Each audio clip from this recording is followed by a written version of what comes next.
bem, gente, começa mais um podcast, o podcast No Contexto, o podcast que nunca sai fora do contexto da sua vida, da Bíblia e da nova lição Contexto Bíblico sobre sexualidade, né? Hoje nós vamos falar aí sobre nudez exposta.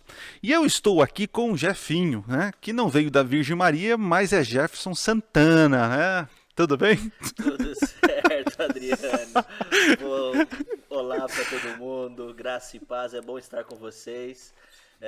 Eu também estou aqui com uma amiga, ok? Eu queria apresentar para vocês aqui uma Joves, ou a jovem Ruth, que gosta de girassóis e tem o cabelo da cor do girassol, né, Ruth? Seja bem-vinda.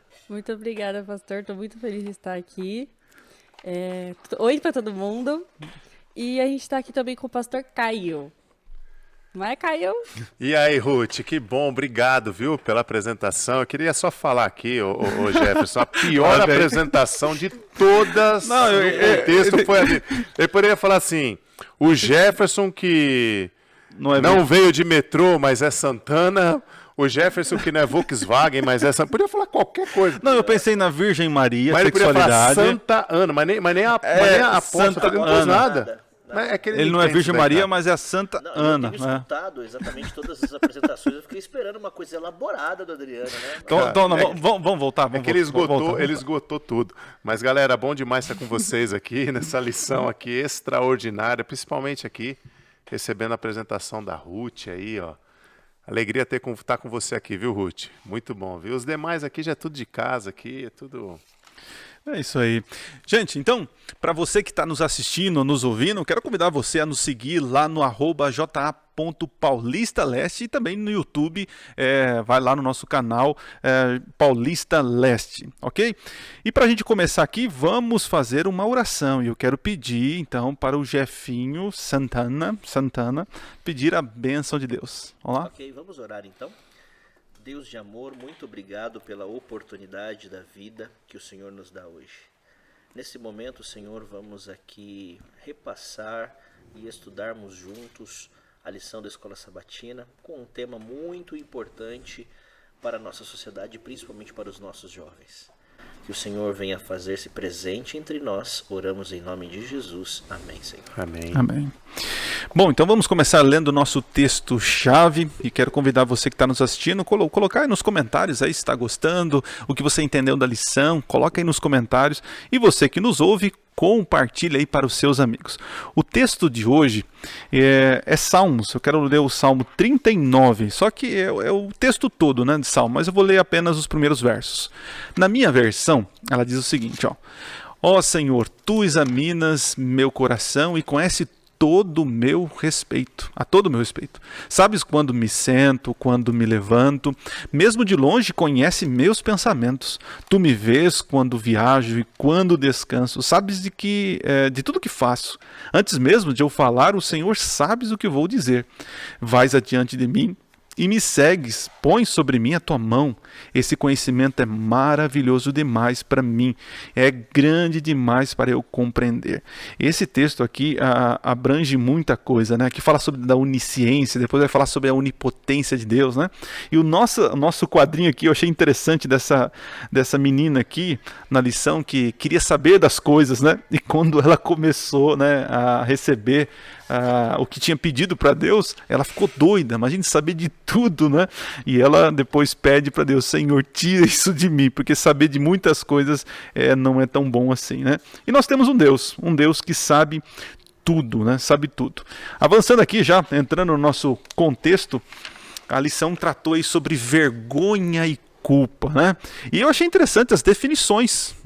Jefinho, o que você viu e entendeu essa diferença de vergonha e culpa? Bem interessante, Adriano, e a lição ela é bem clara aqui no começo, onde ela explica a definição das duas situações, o que é vergonha e o que é culpa. Então, na vergonha, são situações que, na verdade, você está se expondo, não é? Seria consequências de uma maneira social, onde você tem o receio que as pessoas vão, quem sabe, te julgar ou tirar sarro de você por alguma situação. Isso acontece muito na idade dos adolescentes. O Caio já teve muita vergonha da careca, né, Caio? Já teve, mas já sumiu. Eu passei tanta vergonha por conta da careca que agora eu assumi.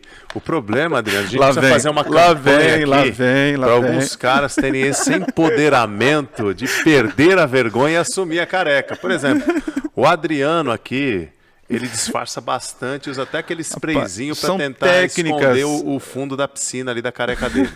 O Jefferson, que está aqui comigo, eu quero fazer um apelo por meio do podcast. Já quase está uma nudez exposta quase. Tá, né? Nudez exposta.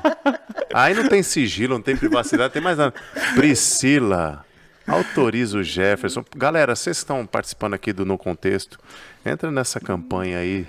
Priscila, autorize o Jefferson a raspar a cabeça, a assumir a Autoriza a Priscila, é isso aí. Autoriza a Priscila. Quem tá no YouTube tá vendo a situação de como é que tá aqui em cima, né? Um pouco a telha, né? Então você está falando para nós aqui, Jeff, que vergonha é o medo. Vergonha é quando é exposto algo íntimo. Exatamente. Exatamente. Normalmente, quando você tem algo a esconder, não é? Ou você não quer que as pessoas se interem de algo que você guarda, ou quem sabe, uma situação que vai te constranger, esta é a palavra. Não é? Então, quando isso é exposto perante a sociedade, a sua família, ou até as pessoas próximas de você, você sente vergonha disso. Okay. E a culpa, ela está relacionada com atos onde realmente você reflete e você entende que isso vai prejudicar só você. Ok? Então, automaticamente, aí está a diferença. Não é? Vergonha é algo exposto perante a sociedade ou um meio de pessoas. Não é? A culpa é algo mais íntimo, entre você e Deus. E Ruth, trazendo você aqui para a conversa, com certeza você já sentiu vergonha, né, na sua vida, né? Já passou alguns micos aí. Lembra de algum para contar para nós, para a gente dar risada também? Lembra de alguns? Quando eu vou lá para frente, eu erro alguma coisa. Quando você vai na igreja, tá? Entendi. Eu fico morrendo de vergonha.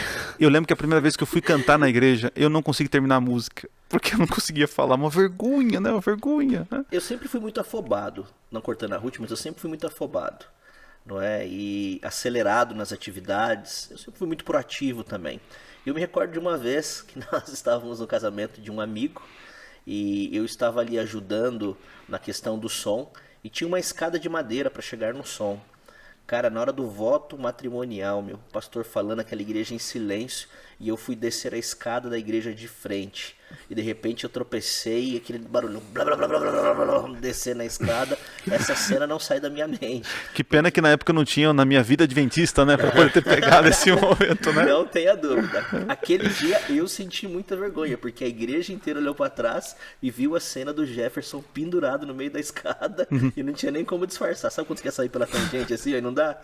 É complicado. A vergonha, nós todos sentimos vergonha, né? É algo que começou lá com a entrada do pecado, né? Quando Adão ele pecou, ele sentiu aí a vergonha e também sentiu medo, né? Então foram as duas coisas, a culpa por ter errado e ser descoberto e a vergonha, né? Porque perdeu aí essa como posso dizer, essa pureza, né? Começou a ser exposto a aquilo que agora ele começava a ver como algo ruim. Ruth, voltando assim, eu quero ver aqui, ouvir a nossa participante aqui, a Ruth. Ruth, quando que a vergonha ela pode ser algo bom? É possível? A vergonha ser algo bom? Você acha que tem como a vergonha nos proteger de alguma coisa? É bom sentir vergonha? Posso dizer assim? A vergonha ela pode ser boa quando eu erro e aí eu sinto a vergonha, só que aí depois eu não cometo mais esse erro novamente. Então eu acho que a vergonha pode ser boa nesse ponto. Ela de alguma forma mostra o nosso erro, né? Isso. Faz a gente reconhecer. Isso. E aí, Caião, já passou Você vergonha? Sabe, Adriano? Pô, demais, cara. Eu passo até hoje. Toda vez que eu venho no contexto aqui, eu passo vergonha. Passo vergonha, cara. Eu acho interessante, sabe, Adriano? Só voltando um pouquinho, como lidar com a vergonha e com a culpa, cara. Às vezes a gente tá falando aqui, tem uma galera que tá ouvindo a gente, tá pensando exatamente em algumas culpas de coisas que fizeram, vergonhas que passam sucessivamente, aí talvez na escola, em casa, tanta coisa que... E o Jefferson bem colocou que a vergonha ela tem esse âmbito mais público, né, onde as pessoas é exposto algo que você fez ou não fez, mas direcionaram a você, e a culpa é uma coisa mais íntima. Ambos devem ser tratados no mesmo formato. Aquilo que é público, vamos se tratar de maneira pública. Se você tiver que pedir perdão para as pessoas que lhe ofenderam, que você as ofendeu, é na esfera pública. E quando falamos da culpa, às vezes tem muito jovem que está culpado com alguma coisa, está ali com aquele peso na consciência, ele fala assim, mas agora eu vou falar com fulano, vou pedir a orientação do meu amigo, do fulano, do Beltrano. Se é íntimo, cara, se é uma coisa entre você e Deus, trata você e Deus. Não fica expondo aquilo que você talvez se sinta culpado, para que isso não venha gerar vergonha, porque só está no âmbito da culpa. Para que causar vergonha? Então, é importante como a gente lidar com ambas as coisas. Em se tratando de vergonha, rapaz, já passei muita vergonha. E uma coisa que sempre me norteou bastante foi a palavra de Deus, quando falava assim, que se você passar vergonha, perseguição por causa do meu nome, fique feliz por isso. Grandemente, assim, na época do bombeiro, quando eu trabalhava no corpo de bombeiros, o povo me chamava de pastor lá sem eu ser pastor.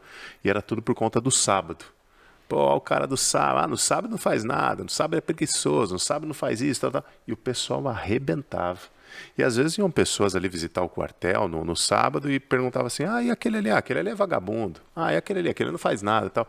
Isso era um pouco vexatório para mim, porque eu sabia que não condizia com a minha pessoa, porém, era uma vergonha, entre aspas, boa, porque dava para mim a oportunidade de manifestar o nome do meu Deus e testemunhar em relação a Ele. Então, eu acho sim que a vergonha ela pode ser boa quando ela é para a honra e glória do nome de Jesus. Eu sempre fui uma pessoa tímida, né? Sou uma pessoa... Eu sei. Eu lembro a primeira vez que eu senti muita vergonha, né? Casos de família, que não é tão de família, né? Foi a primeira vez que eu levei um fora de uma Aquele menina... da televisão? Caso de família da televisão? Não, é mais ou menos. Eu lembro a primeira vez que eu levei um fora de uma menina que eu gostava, cara. Só que hoje em dia eu entendo, levar fora, beleza, tá tudo certo. Hoje eu encaro assim, né? Mas eu lembro que eu levei o fora, né? Eu tô até imaginando agora o fundo da musiquinha do Chaves, né? Eu levei o fora, só que não foi assim só... tá bom, beleza, você não quer namorar comigo, beleza, né? Mas rapaz, eu lembro de sair chorando. E eu tava numa praça, numa antiga quermesse, e meus amigos correndo atrás de mim, louco, pensa que, olha, pior que o avestruz, eu queria achar um buraco ali, ó, me enterrar, né? E eu lembro, Jefinho, né, que aí eu me levantei naquela manhã, no outro dia, e falei assim, nunca mais passaria essa vergonha, né? E comecei a encarar esse medo, né? Eu vejo que a lição, ela tá trazendo aqui a lição, a questão da vergonha do homem, que ele é exposto ao pecado dele, né? E eu percebo que realmente, quando o pecado é revelado para as pessoas, a vergonha é um sentimento triste, que Deus nunca queria que eu e você, todos nós aqui, passássemos vergonhas. Mas agora que nós estamos nesse mundo de pecado, esse tipo de ferramenta ela pode ser tirada para o nosso benefício, né, Jeff? O que você acha aí?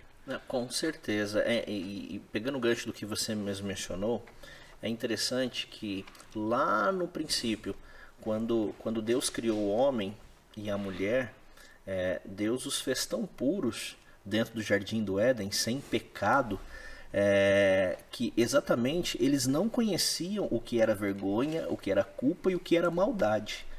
Na verdade, Deus estava poupando isso deles. E a partir do momento em que eles fazem uso do pecado, não é? Da desobediência, automaticamente aquilo que eles não conheciam, aquilo que Deus estava privando eles de conhecer, vem à tona na vida deles. E automaticamente, imediatamente, eles já sentem esse sentimento, eles trazem para eles o sentimento de culpa e o da vergonha pelo pecado, ou de se expor perante as pessoas, ou melhor, perante Deus naquele momento, né? E o mesmo acontece com a gente, Adriano, muitas vezes. Quando nós temos as nossas lutas e os nossos pecados, nós não queremos que a mãe, o pai, a esposa, o esposo, o namorado, o noivo, a sociedade em si saiba das nossas debilidades e das nossas fraquezas. Pegando um gancho do que o Caio mesmo mencionou, a vergonha às vezes ela é boa no sentido também de transformação, de arrependimento, não é verdade? Porque quando muitas vezes as pessoas escondem os seus pecados, normalmente elas acham que aquela vida de pecado ela está escondida de todo mundo. E como mesmo a lição está trazendo o contexto onde que Deus vê tudo, Deus sabe de tudo, Deus está em todos os lugares. Nós, por não vermos Deus à nossa frente, nós achamos que ninguém está nos observando, que ninguém sabe o que está acontecendo conosco. Mas Deus, realmente, Ele conhece todo o nosso coração, a nossa mente, o nosso pecado. Escondemos das pessoas, mas nós não escondemos de Deus. Agora tem um detalhe interessante. Nós temos vergonha e medo de esconder os nossos pecados, obviamente, e escondermos da sociedade, daqueles que são mais próximos por não decepcioná-los. Mas nós não temos medo de esconder de Deus, porque se nós tivéssemos o medo de esconder de Deus, nós teríamos aí exatamente a sabedoria em nem praticar o pecado, nem praticar o erro, e muito menos tentar entrar nessa zona, né, para sentirmos vergonha ou culpa posteriormente. Uhum. Eu tô aqui imaginando as situações, né, vergonhosas. Até a lição traz aqui, né? Quem nunca sonhou que estava pelado, que atira a primeira pedra, né? Eu já sonhei várias vezes e é algo constrangedor, né? Bom, falamos bastante aqui sobre a questão da vergonha, que ela é um sentimento triste, né? Que hoje pode ser aproveitado para o nosso crescimento e que nunca foi vontade de Deus, né? E eu tô olhando aqui, gente, para a bancada, a Bíblia Andrews, né? A Ruth veio com uma ostentação pura. Desculpa aí. Né? Outro nível, né?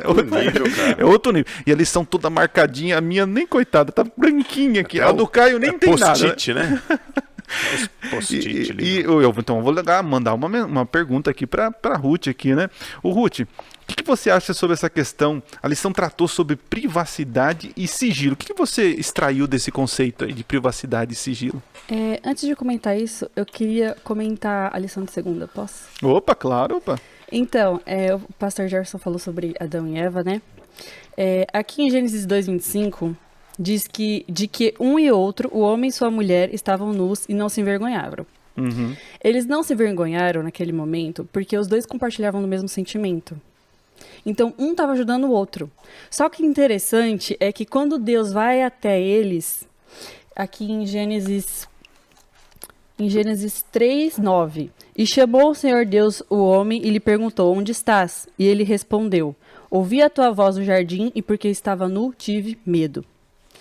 Por que Adão e Eva tiveram medo? A vergonha, ela está associada muito com a vulnerabilidade. A Brené Brown, ela escreveu o livro A Coragem de Ser Imperfeito. Ela fala assim, que sentir vergonha é ter medo de romper vínculos, medo de que algo que fizemos ou deixamos de fazer nos torne indignos de nos relacionarmos com outras pessoas. Então, quando Adão e Eva, eles pecaram, eles não sentiram essa vergonha entre eles dois porque eles estavam partilhando do mesmo sentimento. Só que quando Deus vai até eles sentem medo. Porque, poxa, Deus falou para mim não fazer aquilo. E eu fui lá e fiz. Eles sentem medos porque eles se tornam vulneráveis agora. E aí eles se sentem dignos de estar na presença de Deus. Uau, rapaz, olha só. E hoje em dia, muitas pessoas cometem esse mesmo erro. Eles cometem o pecado, eles têm ciência de que eles cometeram esse pecado. E aí, em vez de eles irem até Deus para se fortalecer, para não cair novamente, eles se afastam porque eles se sentem indignos de estar na presença de Deus. Muito bom, muito bom. Eu percebo aqui, a Ruth veio preparada. Ela estudou lição, viu, Caio? Ela estudou. Ela realmente estudou. Ficou até vermelha agora. É uma paixão. Tá deixando a menina com vergonha? Que isso, Caio? Que isso, né? Mas, ó, vamos pegar um gancho aqui. Gostei aqui das palavras da Ruth, né? É bom trazer sempre pessoas inteligentes aqui, né? Porque, além do âncora, é difícil encontrar alguém assim, né? Mas tudo bem. Jefinho, então vou jogar para você aí a bola sobre privacidade e sigilo. Como entender essa questão, essa diferença aí? As duas são ruins, boas? Como definir isso aí? Uau! Eu tinha medo que você me perguntasse sobre isso. Não fique com vergonha, vai lá. Pois é. Bom, a lição também traz uma definição bem clara, falando sobre a questão do que é privacidade e do que é algo sigiloso, não é? Uhum. Eu vou até ler aqui esse conceito, se você me permitir. Qual é a página? Tá bom? Na página 18. Legal. Não é? Ela está dizendo aqui, ó, na parte... no último parágrafo. Relacionado ao conceito da privacidade está o sigilo. Enquanto a privacidade é vista como um direito, o sigilo carrega consigo conotações negativas da vergonha. Muitas vezes, quando um segredo vem à luz, é para a vergonha das partes envolvidas. Obviamente, privacidade e sigilo não são a mesma coisa, mas podem ser combinados, uma vez que ambos envolvem o controle de acesso pessoal. Então, como nós vamos entender isso aqui? Sigilo, melhor, privacidade. Privacidade é aquilo. Eu sou casado e completei aí 13 anos de casado. E eu louvo a Deus por isso, porque Deus teve misericórdia de mim, Adriano. Precisa perguntar para Priscila se ela também louva a Deus por isso, né? Ele eu sei que louva, agora ela precisa... Deus tem me dado muito mais do que eu mereço, Caio. Eu sei. Muito mais. A graça te alcançou, irmão. A graça me alcançou demais. Me deu uma família, me deu uma esposa, me deu uma filha linda. Quero deixar um beijo aqui já para Priscila, minha esposa, e para minha filha Carolina. Mas interessante, como eu sou casado, e a lição ela trata sobre sexualidade, e na lição anterior, eu vi vocês comentando aqui se o sexo era bom, se não era, se era prazeroso, se não era. Você até perguntou para o Caio aqui, não é, para ele dar conselhos, não é, para os nossos jovens sobre esse assunto. E, obviamente, eu tenho minha vida íntima e sexual com a minha esposa, ok? Eu não preciso sair contando para os amigos, não preciso sair contando para o pai dela, para a mãe dela, o que eu tenho de intimidade com a minha esposa. Isso é privacidade. Exato, privacidade. Exatamente. Agora, o que é sigilo?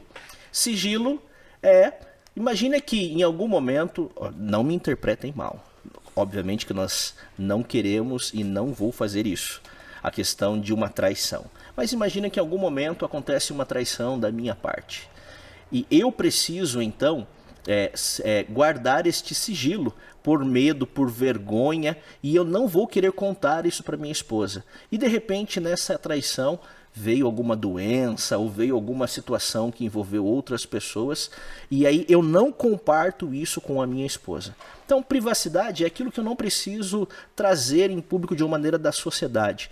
Como eu não estou prejudicando ninguém. Agora, sigilo sim. Quando eu vou prejudicar alguém, obviamente, esse contexto do sigilo, nós podemos colocar como podemos colocar desta maneira, ok? Não sei se me fiz entender. Não, sim. Eu lembro de situações como pastor, né? Às vezes eu atendo pessoas, né? Por exemplo, casais, algo parecido, né? E tem coisas que ficam no particular, no privado, sim, né? A gente conversa e tal. Mas quando tem pecados que afetam outras pessoas, exatamente, aí eu não posso deixar no particular, né, no privado. Aí esse sigilo ele precisa ser quebrado, né? Porque senão outras pessoas serão prejudicadas por guardar sigilo, né? Então, assim, eu vejo assim, trazendo para o nosso contexto aqui, a nossa vida... A nossa vida, ela tem um certo grau de privacidade, ela exige isso. Mas para que haja saúde nos relacionamentos, o sigilo, ele é algo comprometedor, porque muitas vezes eu posso guardar para mim coisas que podem prejudicar outras pessoas, né? E a mesma coisa acontece comigo com Deus. Deus sabe de tudo. Deus sabe tudo. Deus sabe da nossa privacidade. O que Deus não quer conosco é que a gente tenha sigilo com Ele. Em que sentido? Eu tenho que confessar a Deus os meus pecados, as minhas vergonhas, a minha culpa, né? Entregar para Ele, né? Adriano, eu queria... Pode falar. Desculpa, Caio, desculpa. Só pegando um gancho do que você disse, é algo muito interessante. Algumas pessoas usam o conceito para a sua vida dizendo o seguinte: minha vida é um livro aberto, eu não tenho que esconder nada de ninguém, não é? Eu não sou favorável a usar essa expressão, minha vida é um livro aberto. Você não precisa expor a sua vida, a vida matrimonial, da sua família, não é? Você tem que ter a tua privacidade. É claro, principalmente nós, no âmbito ministerial, pastoral, muitas pessoas nos procuram pedindo orientações, não é? Pedindo um mentoreio. E é certo, nós podemos mentorear alguém, não é? Alguém que tem um pouco mais de experiência, até mesmo vai poder nos ajudar. Então, minha vida não precisa ser um livro aberto, mas eu não preciso exatamente guardar este sigilo para com Deus. Se você não quer procurar ninguém, meu irmão, se você realmente tenha vergonha de se expor, se exponha para Deus. Se exponha para o Papai do Céu. Primeiro que Ele sabe de tudo que você faz. Quem você é. Quais são os pecados que você cometeu.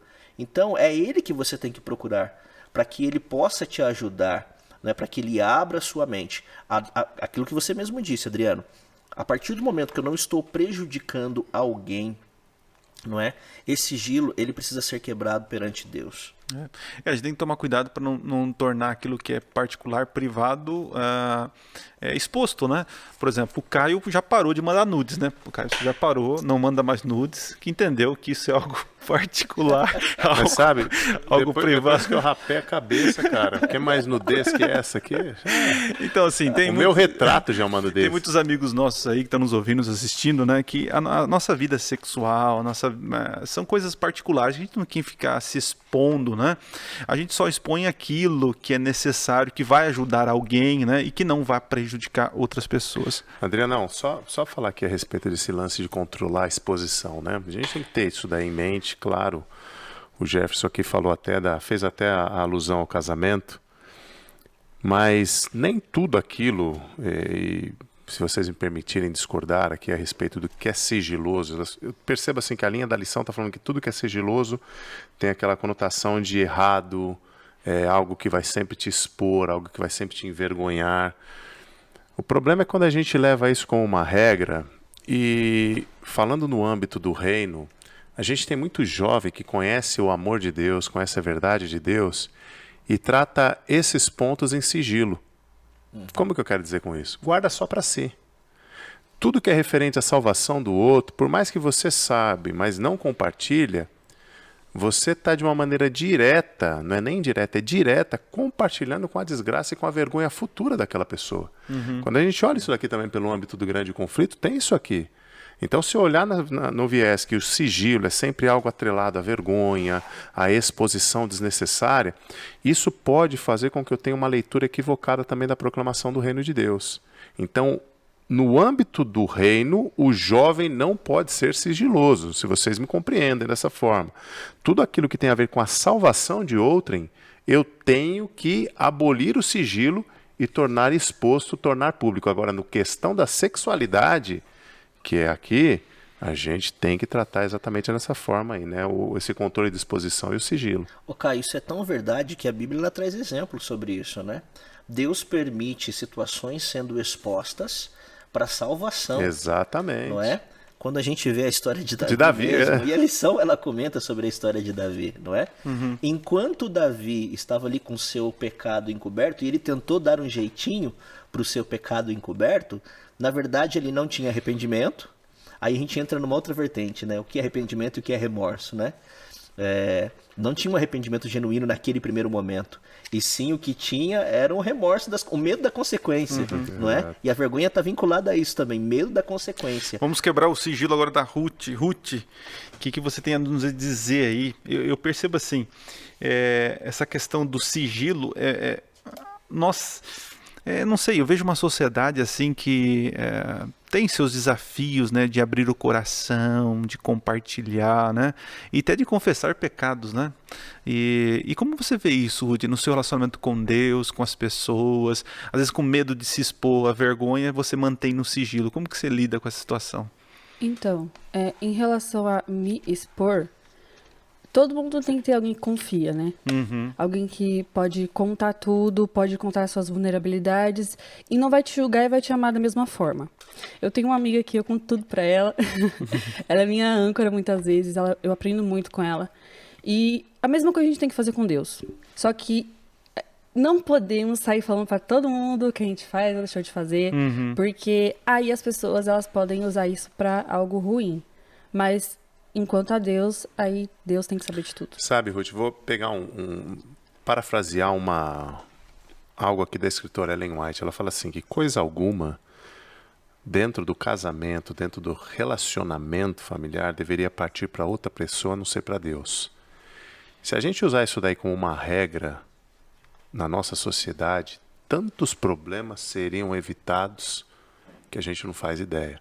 Então é importante a gente ter exatamente isso daí. É claro que você tem uma amiga, eu tenho meu pastor, eu tenho alguém que confio, mas eu digo assim, a gente expor aquilo que não é necessário a gente expor. E aproveitando, Caio, eu estou vendo agora um outro lado da moeda. Você está falando que realmente dentro de 4 paredes, né, a família ali, tem coisas que não tem que ficar abrindo, né? A gente não é um livro aberto, né? Mas eu vejo assim que existem muitas mulheres e homens, né, que mantêm um sigilo. Quem sabe de uma agressão, Sim. algum tipo de mau comportamento, de abuso, né? Que esse sigilo precisa ser quebrado, né? Então você que está nos ouvindo, nos assistindo aí, se você vive numa situação dessa que transcende do privado, né, daquilo que realmente é reservado para a família, e isso está causando malefício para você, para o teu irmão, para alguém, você precisa quebrar esse sigilo e abrir o coração, como a Ruth falou, para um amigo, alguém que você confia, né, para buscar ajuda, não é isso, Ruth? Sim. Exato. Vamos então ao próximo momento, o hipertexto. E o nosso texto, eu quero ler apenas Apocalipse capítulo 3, que vai falar um pouquinho sobre a visão de Jesus para a igreja de Laodiceia, tá? Eu vou ler o texto aqui e jogar para a nossa conversa o que vocês fisgaram aí dentro do contexto da nossa lição. Apocalipse capítulo 3, nós vamos ler a partir do verso 14. Diz assim, ó: escreve esta carta ao anjo da igreja em Laodiceia. Esta é a mensagem daquele que é o Amém, a testemunha fiel, verdadeira, a origem da criação de Deus.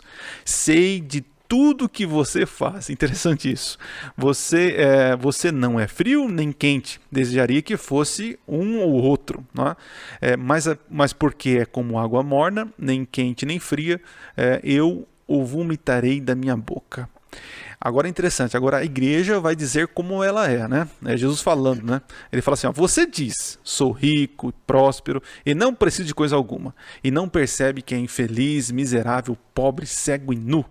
E aí Jesus vai dar a percepção dele, né? Eu aconselho a comprar de mim ouro purificado pelo fogo, e então será rico. Compre também roupas brancas, para que não se envergonhe da sua nudez, colírio para aplicar nos olhos a fim de enxergar. Eu corrijo e disciplino aqueles que amo. Por isso, seja zeloso e arrepende-te. Preste atenção, estou à porta e bato. Se você ouvir a minha voz e abrir a porta, entrarei junto. Faremos uma refeição como amigos. O vitorioso se assentará comigo em meu trono, assim como eu fui vitorioso e me sentei com meu Pai em seu trono. Quem tem ouvidos para ouvir, ouça o que o Espírito diz às igrejas.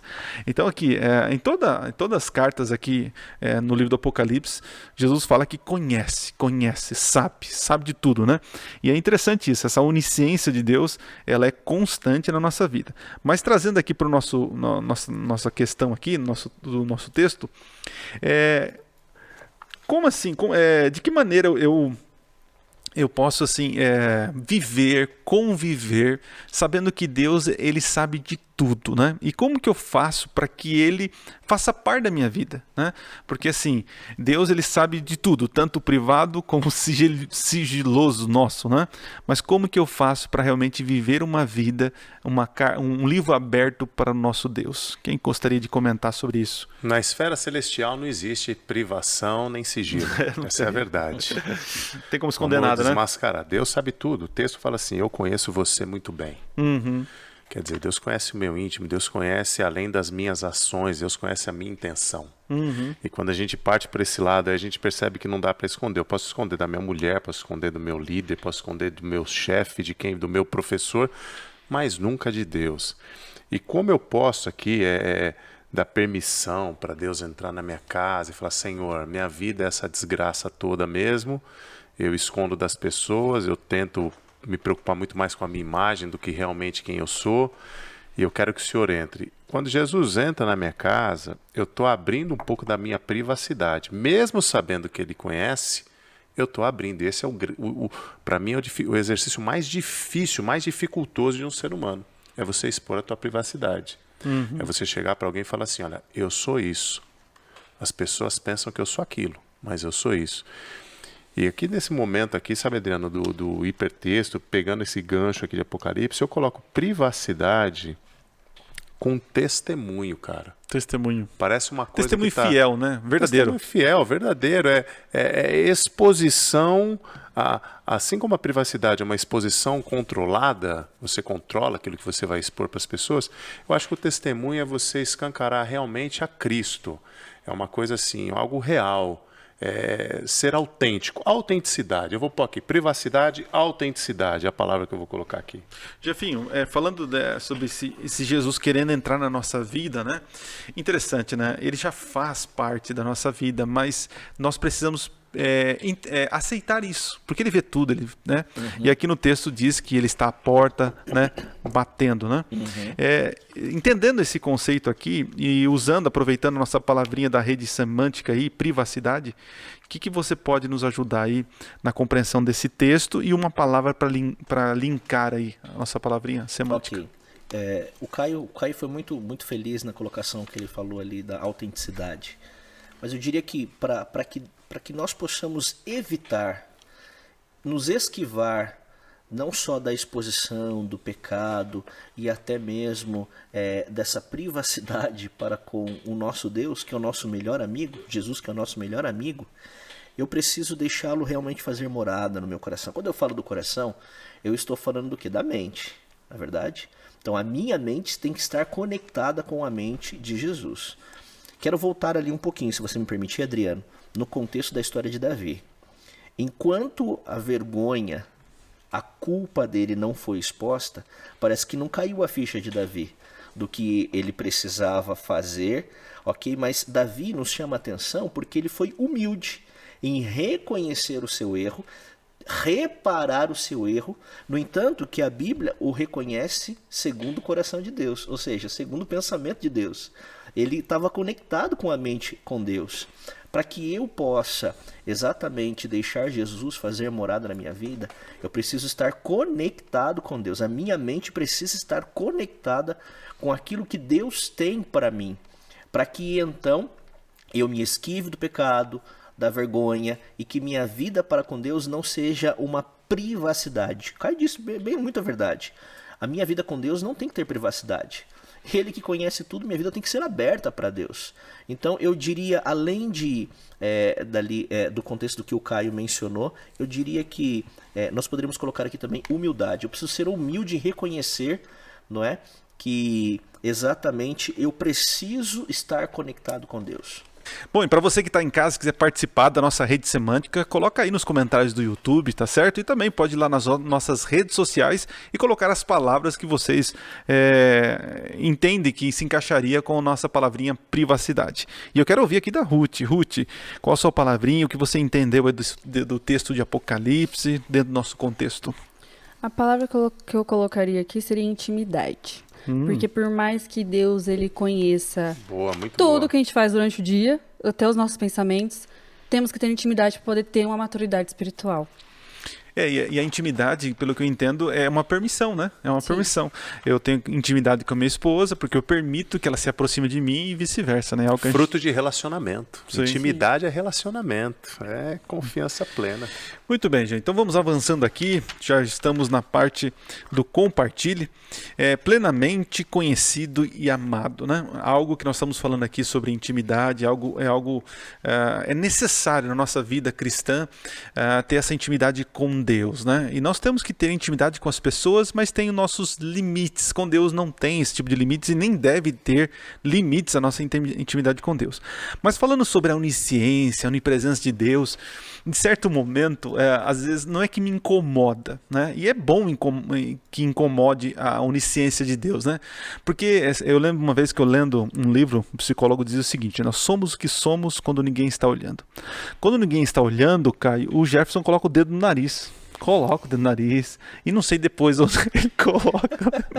Assim, nós fazemos barulhos estranhos quando estou sozinho. O Jefferson já perdeu a vergonha. Em relação a isso daí, né, não tem privacidade nem sigilo, não. O Jefferson, ele é totalmente escancarado. Os ouvintes vão dizer que é verdade. Então, você que está nos ouvindo, nos assistindo, você sabe disso. Quando a gente está trancado, sozinho, a gente é o que é, né? E interessante que nesse momento, né, Ruth, Deus está lá, Deus está vendo, Deus é um Big Brother, né? Deus está vendo tudo, né? E como trazer essa onisciência, essa onipresença de Deus para que seja algo bom, não algo invasivo, né? Porque muitas vezes as pessoas invadem a nossa privacidade, a gente não gosta, né? A gente tem o nosso momento, por exemplo, quando eu estou no meu escritório lá estudando, a minha filha, ela literalmente invade o escritório e às vezes até me assusta, ela abre a porta com tudo e vai invadindo, né? E como fazer com que Deus não seja invasivo, a gente entenda que é algo bom Deus estar presente em todos os momentos, sabendo de tudo. O que você acha, Ruth? Jogar essa bomba para você aí. Eu posso aqui fala. Eu vou aqui.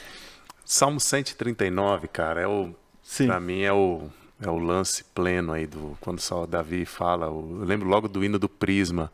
Para quem não sabe, Prisma, para quem não sabe o que é Prisma, era um grupo dos anos 80, 90, que fez muito sucesso na igreja. Hoje tem o Prisma, mas não com tanta... Fala vocal livre, que todo mundo vai saber. Vocal livre, todo mundo sabe. Era o vocal livre da época. Isso. E eles cantavam o hino, as asas da alva, né?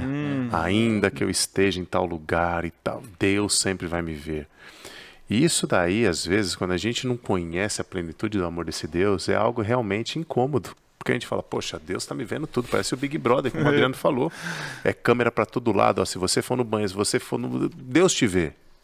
Cara, mas como isso pode ser tranquilo, como isso daí pode ser legal na vida do jovem? Aqui na lição, isso aqui eu bati o olho aqui, fiquei impactado. Estou na página 20. Lá no finalzinho, se você contar as tirinhas grifadas em azuis, é a terceira. Diz assim, olha. Só Deus é capaz de preencher nossos anseios, porque somente seu amor divino pode ou poderia amar o que não é amável, cara. Cara do céu. Eu conheço cara que termina o namoro porque a namorada falou não presta, é um safado. Conheço amigos que terminam o relacionamento e falam, minha namorada é isso, é aquilo, não vale nada. Cara, Deus ama as pessoas independentemente das atitudes e das coisas que eles fazem. Deus ama sabendo quem é a pessoa. Exatamente, ele sabe. Ele não compactua com o pecado, cara. Se a Priscila soubesse quem é o Jefferson... ela pegava a Carolina e sumia.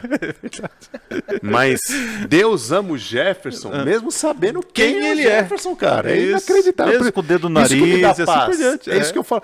Ele ama aquilo que não é... Você amaria o Jefferson? Rapaz, cuida, corta isso daí, porque eu perguntei, o Adriano falou assim, nunca, nem amo amaria. Como você está conjugando o verbo amaria se eu não amo? Mas é a verdade. Então, assim, ele ama o que não é amável. Então, isso me dá uma paz tão grande em saber que tem um Deus que sabe o lixo de pessoa que eu sou, mas mesmo assim ele fala assim, eu confio em você, eu estou aqui para te apoiar e quero te dar a salvação e a eternidade se você seguir os meus passos. Quando eu penso na onisciência de Deus, Caio, eu também vejo assim que esse lado bonito que você falou é muito interessante. O Adriano é o profeta do caos. Ele sempre vem com mal. Lá. Não, mas eu vejo assim, que quando Deus... se eu tenho ciência da onisciência de Deus em todos os momentos da minha vida, eu vou evitar fazer certas cacas. Verdade. Não é isso? Tem mais um detalhe, Adriano. Essa questão aqui do que a lição está trazendo. Até que ponto, na verdade, a onisciência, a onipresença de Deus, ela não é invasiva na minha vida? Primeiro, entra aqui na última palavra que a Ruth colocou ali, intimidade. No meu casamento, eu tenho intimidade com a minha esposa, para ela saber tudo da minha vida. Então, assim, o meu celular... ele tem senha para que se roubarem na rua, mas a minha senha é a senha do celular dela, é a senha do celular da minha filha, é a mesma senha, então nós não temos... Sabe qual é a senha, Caio? Autoriza Priscila. Autoriza Priscila. Hashtag autoriza Priscila, né? Mas o que eu quero dizer com isso? Porque nós temos uma intimidade, então eu não tenho nada para esconder dela. E, obviamente, por ter essa intimidade, ela pode participar de todos os momentos da minha vida. A mesma coisa é com Deus. Se eu tenho intimidade para com Deus, eu não tenho que ter medo dele estar presente na minha vida. Essa intimidade me faz com que Deus participe da minha vida em todos os aspectos, nos momentos bons e nos momentos ruins, nas escolhas boas e nas escolhas não tão boas assim. Obviamente, se eu tenho intimidade com Deus e deixo Ele participar da minha vida, as minhas decisões serão as melhores possíveis, porque Ele vai me ajudar com isso. Então você que está nos ouvindo, tem intimidade com Deus. Se você tem intimidade com Deus, Ele nunca vai ser invasivo na sua vida. E é interessante que intimidade, né, criar uma intimidade nem sempre é usar palavras, né? Eu digo assim, porque na minha intimidade com Deus, muitas vezes, nas minhas orações, né, eu às vezes não tenho palavras para descrever quem eu sou, o que eu estou sentindo. Então eu fico em silêncio e muitas vezes falo assim, igual Davi, Senhor, sonda meu coração. Estou abrindo a porta do meu coração, sonda o que está dentro, porque se eu for expressar com palavras, eu vou fazer caca. Igual muitas vezes com a minha esposa, né? Minha esposa, eu quero dizer que amo ela, mas às vezes eu faço do meu jeito e não corresponde daquilo que ela está esperando, né? Então, assim, a intimidade com Deus fica mais tranquila, porque Deus conhece quem somos, né? E você, Ruth, sente paz sabendo que Deus sabe quem você é, das situações da sua vida, como você traz isso de algo positivo na sua vida? Isso é muito bom, porque eu posso chegar até Ele, contar tudo o que eu tenho para contar, que Ele vai me amar da mesma forma. Só que aí eu preciso também ter o meu esforço de também lutar contra as vontades, né? Muito bem. A gente, sabendo que Deus convive lado a lado conosco, né? A gente tem que, eu sempre uso essa palavrinha, nos policiar, né? Sabendo que Deus está presente, né? E veja, eu falo, eu estava lendo, acho que é John Stott, foi John Stott que falou, né? Que, não foi John Stott. Um escritor falando assim que o tempo que nós passamos no Facebook e nas redes sociais será usado contra nós no julgamento, né? Porque nós tivemos tanto tempo para se dedicar a essas coisas que deixamos de ter tempo com Deus, né? E para ir para a parte final aqui, gente, para nossas considerações finais, né? Eu queria que vocês abrissem o coração de vocês aí para os nossos ouvintes, né? Isso, revelasse a nudez do coração de vocês, aconselhando, né? Aquilo que nós precisamos expor, aquilo que nós não precisamos. Já falamos algumas coisas, mas para a gente fechar o nosso assunto aqui sobre aquilo que é necessário expor e aquilo que não é necessário na nossa vida. Caião, o que você ajudaria nossos amigos aí a colocar em prática essa questão de privacidade, como conviver com isso? Intimidade é a resposta de tudo nesse lance aqui de privacidade, de sigilo, porque a intimidade com Deus revela exatamente quem de fato somos e o que Ele quer que nós sejamos também. Eu faço um apelo aqui para o jovem que está ouvindo, para o velho, para o novo, para o adolescente como eu, que esteja ouvindo esse podcast, assistindo. Ainda bem que Deus sabe que abra, que abra realmente o coração para Cristo e fala, Senhor, eu tenho dificuldades em algumas coisas, eu tenho lutas, eu tenho alguns pecados de estimação, alguns pecados acariciados, alguns até mesmo que estão ali bem no sigilo, bem guardadinhos no meu coração. E ouvindo talvez a lição dessa semana, participando aqui do podcast, eu entendi que é ali no fundo do meu coração que eles devem ficar, porém serem compartilhados única e exclusivamente contigo, e pedir o teu perdão, pedir a tua ajuda, pedir o teu direcionamento para que eu vença cada um deles. Porque é importantíssimo que eu e você saibamos que o nosso Deus, Ele é capaz de amar aquilo que não é amável. Se você se sente aí por conta do teu pecado, por conta desse sigilo que você tem aí, distante dos caminhos de Deus, Ele pode te amar, Ele pode te salvar, Ele pode te trazer para mais perto e te dar salvação plena em Jesus. Legal, legal. Homem da Virgem Maria, quer dizer, da Santa Ana. Que não veio de metrô, mas é Santana. Vai lá, Adriano. Conclui para nós aí suas últimas palavras. Bom, ainda trazendo a história... Eu gosto muito da história de Davi. Davi se encaixa muito com a gente, né, Jefão? Davi é um cara que se encaixa com todo mundo. Mas eu não sou adúltero, não. Olha, depende do seu adúltero, depende do tipo de adultério, né, cara? Não, eu digo que se encaixa em todos os aspectos exatamente Pecador, porque né? ele vive o pecado, assim como muitas vezes nós vivemos, mas a questão da humildade dele em reconhecer o pecado, o erro. Quem sabe eu e você não somos literalmente adúlteros, mas nós temos os nossos pecados, as nossas lutas também, assim como cada um dos que estão aqui nos ouvindo tem. Mas aqui quando nós vamos para o Salmo 51, ali Davi, neste salmo de arrependimento, ele faz exatamente o que o Caio acabou de mencionar, abrir o coração com Deus, e ele coloca algumas coisas muito interessantes. Primeiro, ele reconhece quem é Deus na vida dele, era o único que poderia restaurar, juntar os cacos ali para ele poder ter uma nova oportunidade. Ele reconhece quem é ele, ok? Pobre, cego, miserável, nu, aquele camarada que literalmente era um pecador, e ele faz um pedido para Deus então criar nele um novo coração, novos pensamentos, novas atitudes, tudo isso em relação à intimidade que ele tinha com Deus. Ele não tinha privacidade para com Deus a partir deste momento do seu arrependimento. Quem sabe você que está nos ouvindo, você tenha medo exatamente de se abrir com a sua namorada, com seu pai, com sua mãe, no seu casamento, no seu matrimônio. Deus é aquele que está disposto a te ouvir, aquele que está disposto a restaurar, te perdoar e te ajudar exatamente a ser o melhor amigo dele. Então o conselho que eu te digo aqui, meu amigo, busque a Deus sobre todas as coisas. Tenha uma intimidade com ele em todos os momentos. Show de bola. Ruth, suas considerações finais aí? Para as pessoas que estão me ouvindo, jovens e adultos, sempre abre o coração para Deus, porque por mais que vocês pensem, tipo, mas Deus sabe, só que Deus quer que você fale com Ele. Ele quer fazer de você o melhor amigo dele, Ele quer que você abra o seu coração, e isso só vai trazer coisas boas, e é isso. Eu tiro aqui de Apocalipse capítulo 3, né? Jesus batendo lá fora, né? Ele querendo entrar, e muitas vezes a gente não deixa ele entrar porque a gente quer arrumar a casa, né? E quem arruma a casa e não esconde a sujeira embaixo do tapete é Jesus Cristo, né?